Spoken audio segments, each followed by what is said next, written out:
Soy diabético. Ya últimamente me ha quitado la pastilla de la diabetes.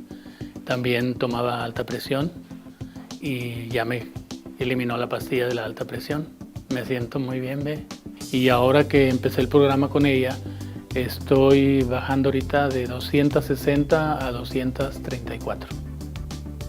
Eso es lo que he bajado en 10 semanas. De acuerdo con la doctora, todavía me faltan como 40 libras más. No sé si lo logre, pero vamos a tratar. Pero la doctora Cooper tiene cierta, como le explicara, algo de convencimiento para con la gente. Muy simple, que la gente entienda que tenemos que aceptar algunas clases de ayudas como la que ella está ofreciéndonos para poder mejorarnos.